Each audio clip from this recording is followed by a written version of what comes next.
दोस्तों, स्त्री 2 के ब्लॉकबस्टर होने के बाद मैड डॉग यूनिवर्स की अगली बड़ी फिल्म थामा ने थिएटर्स में दस्तक दे दी है।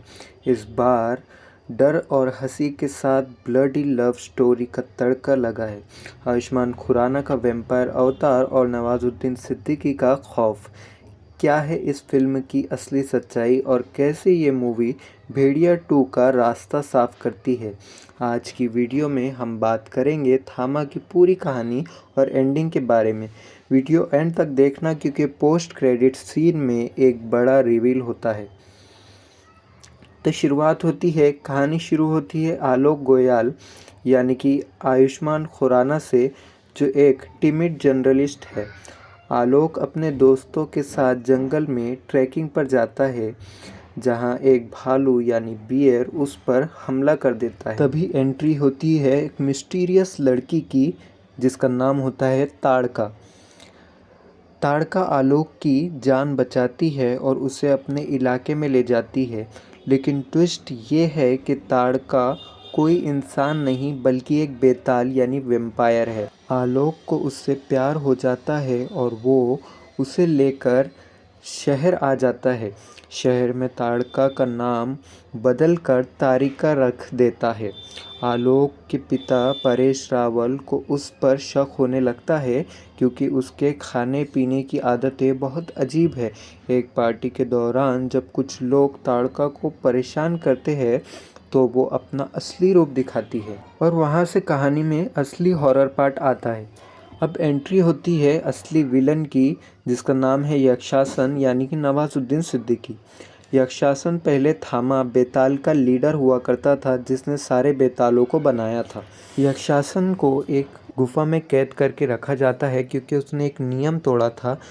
बेताल जो है, सारे बेताल मिलकर एक नियम बनाते हैं कि हमें इंसानों का खून नहीं पीना है। लेकिन यक्षासन ये रूल जो है तोड़ देता है, जिसकी वजह से उसको एक गुफा में कैद करके रखा जाता है सालों से।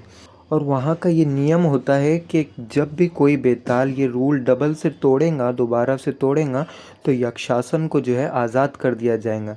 लेकिन उसी दौरान जो है आयुष्मान खुराना यानी कि आलोक का एक्सीडेंट हो जाता है, जिसकी वजह से ताड़का उसको बचाने के लिए उसका खून पी लेती है। जैसे ही वो उसका खून पीती है, तो आलोक भी जो है वैम्पायर बन जाता है। लेकिन आलोक के पास कुछ ऐसा है जो किसी बेताल के पास नहीं है, एक धड़कता हुआ दिल। कोई बेताल के पास एक धड़कता हुआ दिल नहीं होता, जबकि आलोक के पास एक धड़कता हुआ दिल होता है। वो इस यूनिवर्स का पहला ऐसा क्रिएचर बनता है जो अनडेड होते हुए भी अलाइव है। क्लाइमेक्स में आलोक और यक्षासन के बीच एक भयंकर जंग होती है। यक्षासन सदियों पुराना और ताकतवर है, वो आलोक को जान से मार देता है। लेकिन तभी एक चमत्कार होता है। बेताल की देवी ताड़का के दुख को देखकर आलोक को फिर से जीवित कर देती है, और इस बार आलोक पहले से कहीं ज़्यादा ताकतवर होकर लौटता है। आलोक यक्षासन को हरा देता है और बेताल कम्युनिटी का नया थामा यानी कि लीडर बन जाता है। फिल्म के एंड में हमें पता चलता है कि यक्षासन मरा नहीं, उसे वापस गुफा में कैद कर दिया गया है। लेकिन ट्विस्ट ये है कि सरकटा स्त्री 2 का विलन जो है उसे आज़ाद कर देता है। सबसे बड़ा रिवील ये है कि आलोक को पूरी तरह से यक्षासन को ख़त्म करने के लिए और ज़्यादा ताकत चाहिए, और वो ताकत सिर्फ एक भेड़िए के खून से मिल सकती है। लास्ट सीन में हम देखते हैं कि भास्कर वरुण धवन यानी भेड़िया बेताल के अकेले में एंट्री कर रहा है। इसका मतलब है कि अगली फिल्म में भेड़िए 2 में हमें बेताल वर्सेस भेड़िया की टक्कर देखने को मिलेंगी। तो दोस्तों, ये था थामा का पूरा एक्सप्लेनेशन। क्या आपको लगता है कि आयुष्मान का बेताल वरुण धवन के भेड़िए को हरा पाएगा, या फिर ये दोनों मिलकर किसी नए खतरे का सामना करेंगे? कमेंट्स में बताइए, और ऐसी स्टोरीज़ जानने के लिए हमें सब्सक्राइब करें।